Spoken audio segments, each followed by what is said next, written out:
I'm Darren from Akshon Esports, and welcome to Akshon Recap, the show where we cover various ongoing stories within the Overwatch esports community. And what has gone down as one of the most creative roster reveals to date, the Los Angeles Gladiators are gearing up for the second season of the Overwatch League by adding 2 new players to the team. And there is no better place to do so than a GameStop, where we have our main character Bishu going in to return some old things from Season 1 to your friendly neighborhood Puckett. The Los Angeles Gladiators has confirmed the rumors and officially announced the signing of Kongdoo Panthera's Korean duo of DPS player Decay and R0ar, who will take up the tank role. Decay, who is reportedly a highly contested free agent among teams this offseason, joins the Gladiators as the team's latest DPS player, joining Hydration and SUREFOUR. Decay has an overlapping hero pool with the two, as someone who has made a name for himself as a highly versatile DPS player, known for his Tracer and Genji, while also having a strong pocket Zarya. As for R0ar, he will have some big shoes to fill as he takes over the vacancy left behind by Fissure, as the team's new main tank, who similarly excels at playing Reinhardt and Winston.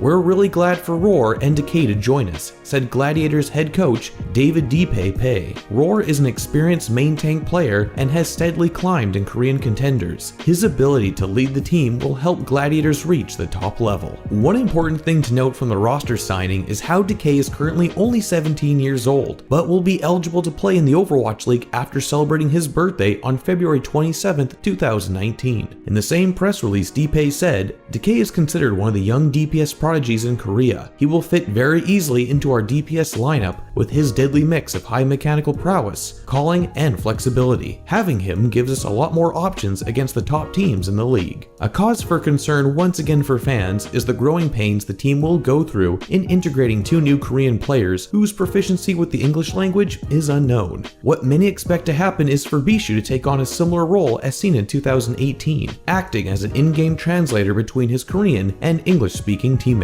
After starting the inaugural season in the middle of the pack, the Los Angeles Gladiators ended their Season 1 run with a very respectable 4th place finish. The team will look to improve upon their Season 1 performance and head into 2019 taking with them the lessons of how to play as a team and work on integrating their new players before the Overwatch League's second season kicks off on February 14th. In other news, former Dallas Fuel and Houston Outlaws coach Kyky is making headlines once again as he has been revealed as a member of the coaching staff for the new Paris Overwatch League franchise. Kyky will take up the role of assistant coach and work alongside head coach Damon. The decision to bring on Kyky has already spurred criticism and jokes from the community, with some worrying that he could do more harm than good. But as someone who is joining a team that is just coming together, it is a good fresh start for Kyky, who can clear his name after being blamed as one of the main reasons behind the failure of the Dallas Fuel in Season 1. We'll just have to give him a chance and see how he can help his new team succeed. While we didn't get to touch on this in our last recap, earlier this week the Toronto franchise revealed their branding as the Defiant, accompanied by a trailer emphasizing their motto and showcasing their logo. 2 preview skins for Zenyatta and Sombra were also shared shortly after, providing a sense of the color palette, featuring a vibrant red complemented by 2 shades of gray that we can expect come 2019. While beloved by Canadian fans, the colors instantly drew comparison to that of those representing the Atlanta Reign, raising concerns of the two being a bit too similar, and the potential for confusion in-game with potentially similar particle effects if the two were to face off against one another, or even in a match against the Shanghai Dragons. We will just have to see what solutions Blizzard comes up with, but likely on stream, one team will have an away white theme while the home team will be red. Lastly, this is still a developing story, but the Boston Uprising's president of gaming, Huk, is in hot water after an article from VP Esports came out featuring information reporting internal turmoil within the team and mismanagement during the inaugural season. Areas of concern that were brought to their attention by an anonymous source were reportedly how the team would have 2 separate coaching divisions between the Korean and Western players, resulting in the 2 sides butting heads more often than not on how the game should be played. Huk has also allegedly not paid for mistakes plane ticket home after leaving the team and have been holding back player contracts from being signed by making their buyout up to 5 times as much as it should have been. After the report, Huk made a lengthy Medium post to provide his side of the story, refuting several points made in the report while maintaining a degree of professionalism. He ended off acknowledging that this information was likely given out by someone from within the team who was unhappy with how things played out in Season 1.